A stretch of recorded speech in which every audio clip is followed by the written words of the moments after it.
সৌভাগ্য দর্পণে আজকের পর্বে সকল দর্শককে অনেক অনেক স্বাগত। দেখুন, আপনারা নতুন পুরনো যে কোনো অনুষ্ঠানই দেখতে চান না কেন তা ইউটিউবে গিয়ে সার্চ করলেই তা পেয়ে যাবেন, এবং প্রতিটি পর্বেই এবং প্রতিটি প্রোগ্রামে প্রতিটি অনুষ্ঠানেই আপনাদের কিছু সমাধানের পথ দেওয়া থাকে প্রতিটা অনুষ্ঠানেই, যাতে আপনাদের জীবনে এগিয়ে যেতে এবং সাফল্যের পথে যাতে এগিয়ে যেতে পারেন তার একটা প্রচেষ্টা।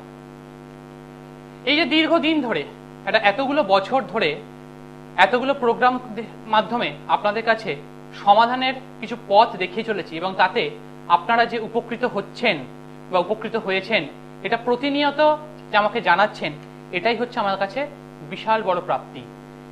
কেন এ প্রাপ্তি অপরিমেয়তা, এর মাপ কখনো বলে বোঝানো সম্ভব নয়। এবং দেখুন, আমাদের এই জ্যোতিষ জগতে বহু গুণী ব্যক্তি রয়েছেন যারা প্রকৃত কাজ জানেন এবং সঠিকভাবে আপনাদেরকে সেই প্রকৃত কাজ দিয়ে চলেছেন এবং সাফল্য আপনাদেরকে দিয়ে চলেছেন। আবার ঠিক একই রকম অনেক বিশ্বে মহাপণ্ডিত রয়েছেন, জানেন নামে তো তাল পুকুর কিন্তু ঘটি রবে না, ভাষণের বেলায় তো অস্থির কিন্তু কাজের বেলায় লবডঙ্কা, নিজের ঢাক নিজেই পিটিয়ে চলেছে, যে নিজের গুণকীর্তন করে সবসময় প্রমাণ করার চেষ্টা যে তিনিই সব জানেন, সর্বজ্ঞানী, আর কেউ কিচ্ছু জানে না। 50 জনও দেখতে পাবেন না, অথচ চিৎকার করে করে 500 জনের যজ্ঞ চলছে, 500 জনের যজ্ঞ চলছে, চিৎকার করে চলেছে। কিছু কিছু সময়ে এই কিছু দৃশ্য দেখে মাঝে মাঝে কি বলবো, হাসবো না অবাক হব ঠিক বুঝে উঠতে পারি না।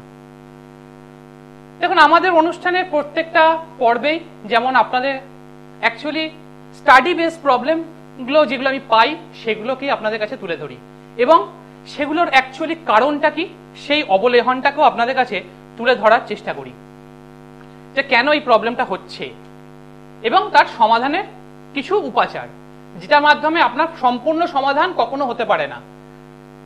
সর্বসমাধান সর্বটোটকা যদি হয়ে যেত তাহলে আর এত কিছুর প্রয়োজন হতো না, কিন্তু উপাচার আপনাকে একটা জাস্টিফিকেশন দিতে পারে, একটা কিছুটা প্রলেপ দিতে পারে, সেই জায়গাটাকে আমি সবসময় তুলে ধরার চেষ্টা করি। এরপর তো আপনার প্রবলেম ওয়াইজ সঠিক তিথি নক্ষত্রের বিচার অনুযায়ী তার অবশ্যই সমাধান, কিন্তু তার আগেই যারা অনেক চেষ্টা করে পেরে উঠছেন না, একটু ফাইন্যান্সিয়াল ডিস্টারবেন্সের মধ্যে রয়েছে, যোগাযোগ করার চেষ্টা করছেন কিন্তু কোনোভাবে পেরে উঠছেন না, কিন্তু বা দীর্ঘদিনের আমার যারা দর্শক তারা কি যারা পেরে উঠছেন না আসতে, তাদের জন্য কি কিছুই থাকবে না? তাদের জন্যই এই অনুষ্ঠান, এবং যারা আসছেন তাদের জন্য তো থাকছে, এই তারা তো এই উপচার করতেই পারবেন, তার সঙ্গে সঙ্গে তো তার সঙ্গে আমার তো নিজের রেমেডিস রয়েছেই, কিন্তু তাছাড়াও এই যাতে আপনাদের প্রলেপগুলো আপনারা লাগাতে পারেন এবং সেগুলো একটা প্রক্রিয়া অনুযায়ী আপনাদের জীবনে কিছুটা অন্তত সমাধান দেয়, এবং এই সমাধান হাত ধরে আপনারা আপনাদের সাফল্যের পথে এগিয়ে যেতে পারেন। এটাই সৌভাগ্য দর্পণের একটা চেষ্টা। তা আজকে আমাদের মূল আলোচনা কি বিষয়? বিষয়টা হলো, আজকাল অনেক মহাপণ্ডিতকেই দেখি চিৎকার করে খালি বলেন সব চাটেই নাকি ব্ল্যাক ম্যাজিক, সব চাটেই নাকি কালা জাদু, যে কোনো চাট কোনো কিছু প্রবলেম হওয়া মানেই ব্ল্যাক ম্যাজিক হয়ে গেল। বিশেষ করে মহাপণ্ডিতের প্রোগ্রামে এটা বিশেষ করে দেখতে পাওয়া যায়। তো আপনি কি করে বুঝবেন যে আপনার মধ্যে এরকম ধরনের কাজ ক্রিয়া হয়েছে, বা কাদের মধ্যে এই রকম ধরনের ক্রিয়া হতে পারে? দেখুন, জ্যোতিষ শাস্ত্রের যে কোনো প্রবলেমের আইডেন্টিফিকেশন প্রপারলি পাওয়া যায়, কিন্তু তার জন্য সঠিক নিরীক্ষণের দরকার, অবজারভেশনের দরকার, এবং এটা দীর্ঘ দিন ধরে পর্যালোচনার দরকার, তবেই সেখান থেকে বলা সম্ভব। শুধুমাত্র চিৎকার করলেই হয় না, যে কোনো জিনিসের তার একটা নির্দিষ্ট ওয়ে আউট থাকে। দেখুন, আমার দীর্ঘদিনের একটা স্টাডি এবং সেই অবজারভেশন থেকে আপনি বুঝবেন কি করে, দেখবেন খুব সামান্য নিজেরা মিলিয়ে দেখুন। আপনি বাড়িতে যখন থাকেন সেই সময়ের আপনার যে মানসিকতা, আপনার যে অ্যাটিটিউড, সেটা আর বাইরের যে অ্যাটিটিউড, দেখুন কতটা পার্থক্য। আপনি বাড়িতে যখন থাকেন সবসময় ডিপ্রেস হয়ে থাকেন, কিন্তু বাইরে থাকলে অনেকটা খোলামেলা থাকছেন। This is the first point. এরপর দেখবেন অকারণ ঝুট ঝামেলা, আপনি একটা জিনিসকে খুব সুন্দরভাবে বলছেন বা কেউ বলছে, আপনি সেটাকে নিতে পারলেন না, অথবা আপনার কথা কেউ নিতে পারলো না, যেখান থেকে একটা মূল কোনো কারণই ছিল না, সেখান থেকে হঠাৎ করে একটা নেগেটিভ অ্যাপ্রোচের দিকে চলে যায়। অর্থাৎ আপনার বাড়িতে একটা নেগেটিভ অ্যাপ্রোচের তৈরি হচ্ছে। এটা হচ্ছে প্রথম পর্যায়। আমরা আমাদের প্রথম বন্ধুকে নিয়ে আমরা আমাদের আলোচনায় ফিরবো। হ্যালো, কে বলছেন, কোথা থেকে বলছেন? নমস্কার, কে বলছেন? সুস্মিতা মন্ডল বলছি। আমি একটু নিজের সম্পর্কে জানতে চাই। কোথা থেকে বলছেন? বীরভূম থেকে।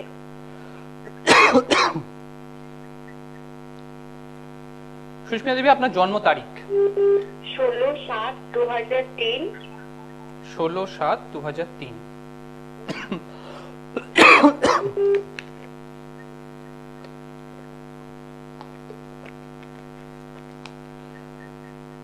জন্ম সময়? সুস্মিতা দেবী, আপনার জন্ম সময়টা? সকাল 10:30টা। 10:30 AM। জন্মস্থান? সিউড়ি। সিউড়ি, বীরভূম। কতদিন ধরে সৌভাগ্য দর্পণ দেখছেন? কেমন লাগছে? ভালোই লাগছে। কতদিন ধরে দেখছেন? 1 মাস। 1 মাস? 1 মাসের মধ্যে চেষ্টা করে ফোন পেয়ে গেলেন? 1 মাসের মধ্যেই, 1 মাসের দেখেই আপনার ভালো লেগে এখানে ফোন করতে ইচ্ছা হলো? আরো অনেক অনুষ্ঠান তো আছে, আরো অনেক বড় বড় মহাপণ্ডিতের তো অনুষ্ঠান হয়, তো শুধু এই সৌভাগ্য দর্পণে ফোন করলেন কেন? এই অনুষ্ঠানটা দেখতে ভালো লাগে, মনে হচ্ছে যে এই অনুষ্ঠানে কিছু আছে, ওই জন্য ফোনটা করেছি। আচ্ছা, এখানে আপনার যা পাওয়া যাচ্ছে, লগ্ন পাওয়া গেছে হস্তা নক্ষত্রে এবং চন্দ্র পাওয়া গেছে ধনিষ্ঠা নক্ষত্রে। মঙ্গলযুক্ত অবস্থায় চন্দ্র বসে রয়েছে। অর্থাৎ এখানে কুম্ভ রাশি, এই কুম্ভ রাশির বর্তমানে একটা শনি 7.5 প্রভাব চলছে। এবং এখানে কন্যা লগ্ন, লগ্ন পাওয়া গেছে হস্তা নক্ষত্রে। অর্থাৎ এটা বলা যায় যে আপনার মধ্যে কনফিডেন্স যথেষ্ট পরিমাণে আছে, কিন্তু কনফিডেন্স থাকলেও সেখান থেকে তার সঠিক প্রয়োগ বা সঠিক প্রয়োগ কৌশলতার ক্ষেত্রে একটা সমস্যা কিন্তু রয়েছে। মিউজিক শুনতে খুব পছন্দ করেন এবং নিজের কাজ যতটা করেন সেই অনুযায়ী তার রেজাল্ট সবসময় পান না। খুব শর্ট টেম্পার, খুব তাড়াতাড়ি রেগে যান। এবং এখানে তৃতীয় স্থানে কেতু, এবং এই তৃতীয়স্থ কেতু যা আপনার কনফিডেন্স লেভেলটাকে কিছু কিছু ক্ষেত্রে খুব বাড়িয়ে দেয়, আবার কিছু কিছু ক্ষেত্রে কাজের ক্ষেত্রে খুব সমস্যা তৈরি করে। এবং বর্তমান সময়ে বিবাহিত সম্পর্কে একটু জানতে চাই। দেখুন, আমার এখানে ফোন করলে এখানে আপনাকে বলতে হয় না, প্রশ্ন রাখার প্রয়োজন হয় না, আমি আপনার এই পয়েন্টে এখানে আসতাম। দেখুন, এখানে শর্ট টেম্পার একটা প্রবলেম পাওয়া যাচ্ছে এবং লগ্নের সপ্তমপতি বৃহস্পতি সে বুধের সঙ্গে যুক্ত অবস্থায় বসে রয়েছে এবং তুঙ্গস্থ অবস্থায় বসে রয়েছে। সপ্তমপতি এখানে তুঙ্গস্থ অবস্থায় বসে রয়েছে এবং বুধের সঙ্গে যুক্ত অবস্থায়। অর্থাৎ দুজনের মধ্যে একটা মিল মিশের মধ্যে, অর্থাৎ দুজনের মধ্যে একটা মিস আন্ডারস্ট্যান্ডিং এর ক্ষেত্রে একটা সমস্যা কিন্তু এখানে তৈরি হচ্ছে। এবং এই জন্মছকের নবম স্থানে রাহু, এই নবমস্থ রাহু ভাগ্যের ক্ষেত্রে বহু ক্ষেত্রে কিন্তু বিড়ম্বনা দেয় এবং একটা সার্টেন পিরিয়ড পরে কিন্তু সেই জায়গাটা থেকে তার ইম্প্রুভাইজেশনের ক্ষেত্রে কিন্তু সমস্যা দেয়। কিন্তু যেহেতু সপ্তমপতির নিজ দৃষ্টি রয়েছে সপ্তম স্থানে, ফলে বৈবাহিক জীবনের ক্ষেত্রে কিছুটা একটা প্রবলেম তৈরি করলেও সেখান থেকে কিন্তু আউটকাম ভবিষ্যতে আরো ভালো জায়গায় আসবে। এবং বিবাহের যে জায়গাটা, সেই বিবাহের জায়গাটার ক্ষেত্রে, এই বিবাহের ক্ষেত্রে দুটো প্রবলেম এখানে দেখা যেতে পারে। একটা, বৈবাহিক ক্ষেত্রে দুজনে মিস আন্ডারস্ট্যান্ডিং এর ক্ষেত্রে সমস্যা, এবং ফার্স্ট ফেজ অফ ম্যারেজ লাইফের ক্ষেত্রে একটা, প্রথম দিকে শুরুর ক্ষেত্রে একটা মিস আন্ডারস্ট্যান্ডিং। কিন্তু পরবর্তী সময় যত এগোবে ধীরে ধীরে সেটা কিন্তু অনেকটা ভালো জায়গায় যাবে এবং আপনাদের জীবনের যে প্রবলেম, সেই প্রবলেমটা সলিউশন হবে। কিন্তু বিবাহের ক্ষেত্রটা যথেষ্ট ডিস্টার্বিং হয়ে রয়েছে। একটু আর কিছু জানতে চাইলে বলবেন। একটা বিবাহ আমার হয়েছিল, তো ওখান থেকে আমি চলে আসি। ওখান থেকে আমাকে একটু লাগতে হয় অনেক কারণবশত। তো মানে এভাবে তো ঘরে বসে থাকা যায় না, মা বাবা তো আবার যোগাযোগ করছেন। তো আমি আপনাকে আগে কি বললাম যে আপনার বিবাহের শেষও করলাম যে বিবাহের জায়গাটা ডিস্টার্বিং হয়ে রয়েছে, কিন্তু সপ্তমপতির নিজ দৃষ্টি যেহেতু সপ্তম স্থানেই রয়েছে, সুতরাং আবার কিন্তু সেই জায়গাটা ক্রিয়েট হওয়ার জায়গা কিন্তু তৈরি হচ্ছে বা রয়েছে। আচ্ছা, আপনার এখানে স্পেসিফিক প্রশ্ন যে আপনার সেকেন্ড ম্যারেজ হওয়ার কতটুকু সম্ভাবনা এবং সেটা কিরকম হতে পারে, এবং আপনার কেরিয়ার ওরিয়েন্টেশন বা ফিনান্সিয়াল এরিয়াটা ফিউচারে কি হতে পারে, এটাই প্রশ্ন তো? হ্যাঁ হ্যাঁ হ্যাঁ। দেখুন, এখানে আমি বলবো 2027 সালে বিবাহের জন্য একটা আইডিয়াল টাইম, 2026-এর জুন মাসের পর থেকে আইডিয়াল টাইম, কিন্তু 2027 সালে তার একটা আইডিয়ালিস্টিক পয়েন্ট কিন্তু পাওয়া যাবে। এবং এখানে একটা রিলেশনশিপ বিল্ড হওয়ার জায়গাও কিন্তু এই জন্মছক অনুযায়ী দেখা যাচ্ছে। এবং কিন্তু আপনার সবচেয়ে যেটা বড় সমস্যা সেটা হচ্ছে নিজেকে কিছু কিছু ক্ষেত্রে এমন কিছু অ্যাটিটিউড প্রকাশ করে ফেলেন যা কিন্তু আপনার জীবনের বিভিন্ন ক্ষেত্রে সিদ্ধান্তের ক্ষেত্রে অনেক সমস্যা তৈরি করে দেয়। এবং শর্ট টেম্পার, এবং এই শর্ট টেম্পার এবং আন্ডারস্ট্যান্ডিং এর জায়গাটা আপনাকে সবাই সবসময় ভুল বোঝে, ঠিক কিনা বলুন? আপনি যেটা বলতে চান সেটাকে সঠিকভাবে অনুধাবন করতে পারে না সবাই, এবং সেখান থেকেই মূল সমস্যা তৈরি হয়। এবং এখানে এই যে বলবো যে যেহেতু এখানে রাহুর একটা প্রভাব রয়েছে নবম স্থানে, এবং নবম স্থানকে বলা হয় মহিলাদের একটা ইম্পর্টেন্ট ভাগ্যস্থানে, খুব গুরুত্বপূর্ণ। তার কারণ ভাগ্য যদি সঠিক না দিকে চলে তাহলে সঠিক জায়গা থেকে কখনো কিছু তার নিরীক্ষণ হতে পারে না। সেজন্য এই জায়গাটাকে একটু রেকটিফাই করুন। এবং সপ্তম ভাব একটু পীড়িত অবস্থায় রয়েছে এবং নবাংশ ছকে সপ্তমপতি একটু পীড়িত অবস্থায় রয়েছে।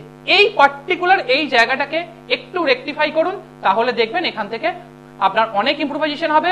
এবং বলবো এই যে প্রবলেমটা, এই প্রবলেমের জন্য সুন্দরভাবে কিছু তার স্পেসিফিকেশন রয়েছে, সেটাকে যদি ব্যবহার করা যায় তাহলে কিন্তু আপনার সেকেন্ড ম্যারেজ লাইফ কিন্তু বেশ সুন্দর হবে। কিন্তু তার জন্য অবশ্যই বলবো ভালো কারোর সঙ্গে কনসাল্ট করুন, এবং কৌশিকী অমাবস্যা, যেটা 2 সেপ্টেম্বরে যে কৌশিকী অমাবস্যা, সেই দিনটিকে সঠিকভাবে ব্যবহার করুন।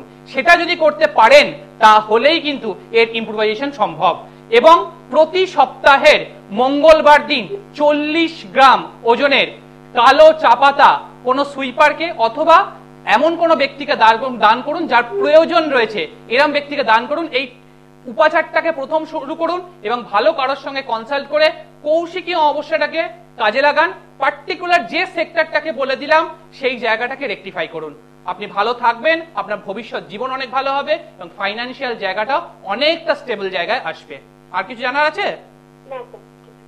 ঠিক পার্টিকুলার যে জায়গাটা বললাম সেই জায়গাটা আশা করি বুঝতে পেরেছেন। শুধুমাত্র জেনে বসে থাকবেন না, যাকে পছন্দ তাকে দেখান। তীর্থপদ কাছে আসতে হবে এরকম কোনো ব্যাপার নেই, যাকে পছন্দ তাকে দেখান, কিন্তু পার্টিকুলার ফেজ অফ পয়েন্টটাকে ব্যবহার করুন, সঠিক তিথি সঠিক নক্ষত্রের জায়গাটাকে ব্যবহার করুন, তাহলেই কিন্তু সঠিকভাবে এগোতে পারবেন। তা না হলে ওই বারবার আবার যখন আসবেন চেম্বারে তখন বলতে হবে বারবার ধরে প্রতারিত হয়েছেন।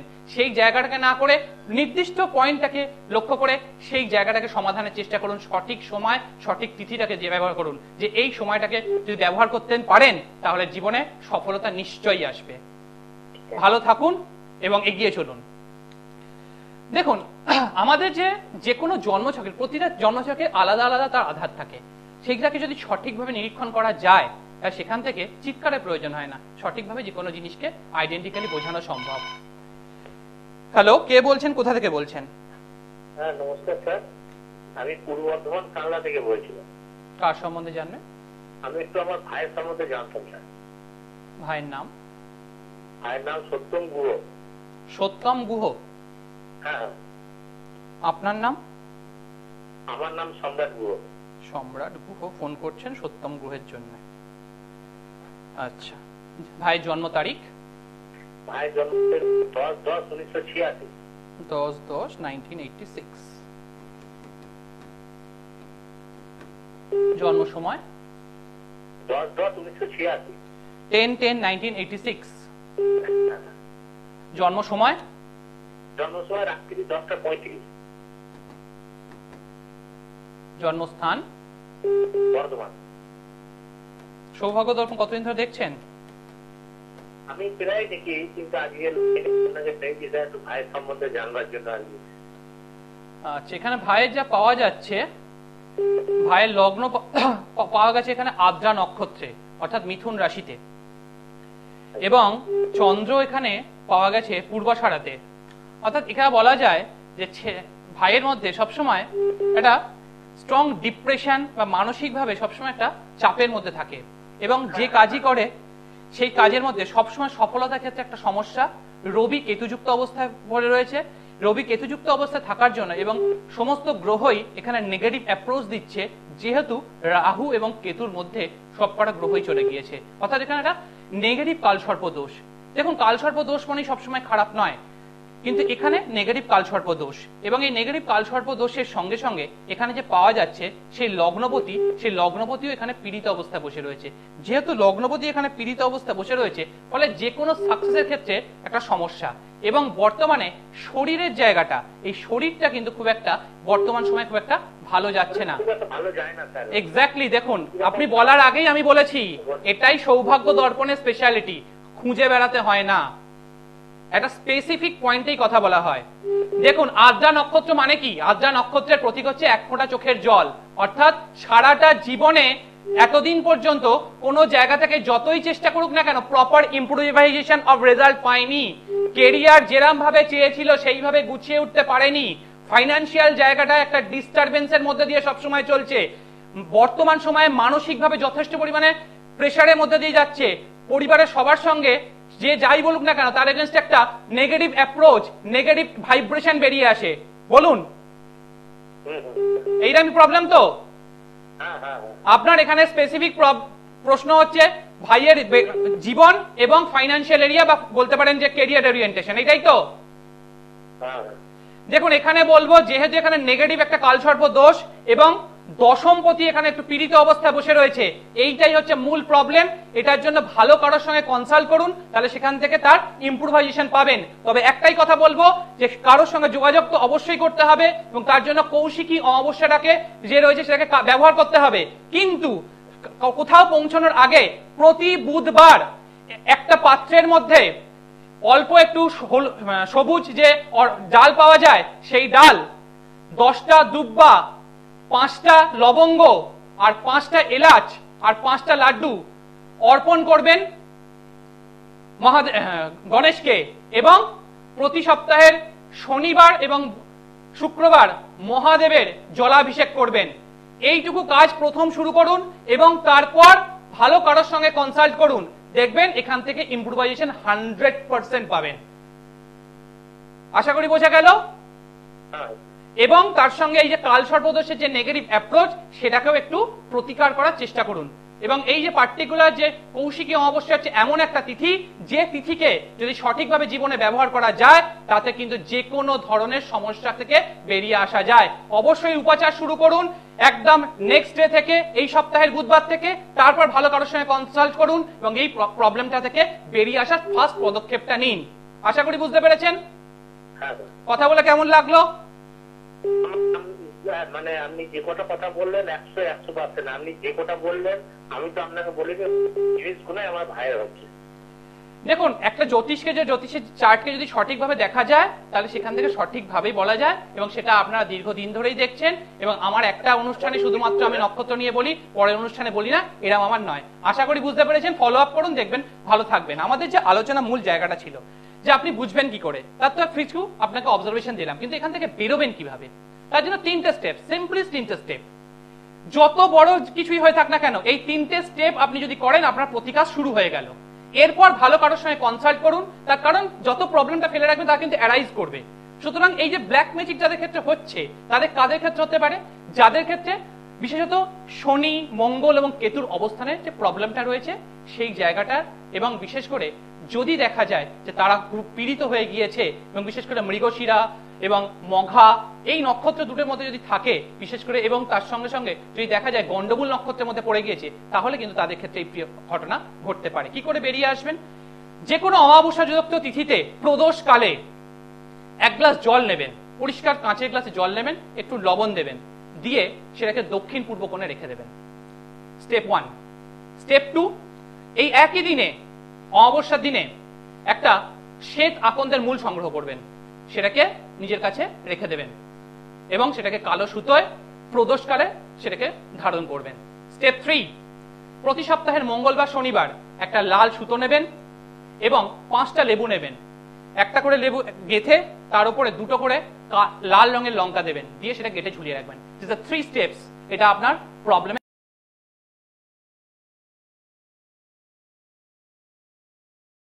শুধু চিৎকার করলেই হয় না, তার একটা প্রবলেম পার্টিকুলার ওয়ে আউট দিতে হবে। দেখুন, আমাদের জীবনে অনেক যুদ্ধ চলবেই, এবং সেখানে হেরে গেলে চলবে না। হেরে যাওয়া মানে হচ্ছে ঈশ্বরকে অপমান করা। সুতরাং নিজের প্রতি বিশ্বাস রেখে, ঈশ্বরের প্রতি বিশ্বাস রেখে সঠিকভাবে সমাধানের পথটাকে খুঁজে নিয়ে নিজেদের পথে এগিয়ে যেতে হবে, এবং নিজের প্রতি আত্মবিশ্বাসটাকে অটুট রাখবে। এটা আমার সকলের উদ্দেশ্যে একই কথা। এবং আমাদের এই জ্যোতিষ জগতে বহু গুণী ব্যক্তি রয়েছেন যারা কিন্তু ভালোভাবে কাজ দিয়ে যাচ্ছেন, সঠিক জায়গায় পৌঁছলে কাজ পাবেন। আর যারা শুধুমাত্র ভাষণেই ভাসিয়ে দেয়, অন্যের টপিক, অন্যের ক্যাপশন কপি করেই চলে যাচ্ছে, আজকে যেটা বলবো কালকে সেটা কপি হয়ে যাবে, আবার পরের দিনে সেই মহাপণ্ডিত বলবেন যে তিনিই প্রথম বলছেন। শিব, কালী এবং 16 সোমবারের ব্রত, ধনলক্ষ্মী প্রদীপ নিয়ে যা বলেছি দ্বিতীয় কপি হয়ে যাচ্ছে, এবং নিজেকে আবার সে ভাবে যে সে মহাপণ্ডিত, মহাপুরুষ, আবার কখনো কখনো নিজের কবিও ভাবছেন। আর কি বলবো, এখানে কিছু বলার থাকে না। সঠিক নিরীক্ষণ করুন, সঠিক জায়গায় পৌঁছান, তবেই সেখানে। শুধুমাত্র তীর্থব্রতের পেছনে এত সময় কি করে থাকে? এত কাজ করলেও দেখুন, অন্য কাজ করতে গেলে এটা নর্মাল, তো তার কিছু ক্যাপাবিলিটির আগে। আর কি বলবো, কিছু বলার নেই। আপনারা ভালো থাকবেন, সুস্থ থাকবেন, সঠিক জিনিসকে নিরীক্ষণ করুন, সঠিক জীবনকে অবলেহন করুন, এবং সৌভাগ্য দর্পণের যে কথা, যে গোল অফ ডেস্টিনেশন, সেটাখানে সঠিকভাবে পৌঁছে যান, এগিয়ে চলুন, সাফল্য পান। আজকের সময়তে একদম কড়া নাড়ছে। মা দক্ষিণা কালীকে প্রণাম জানিয়ে আজকের অনুষ্ঠান এখানেই শেষ করলাম। দূর আর দূরে নেই অচেনা আচেনা, তাই অচেনাকে জানতে প্রাণ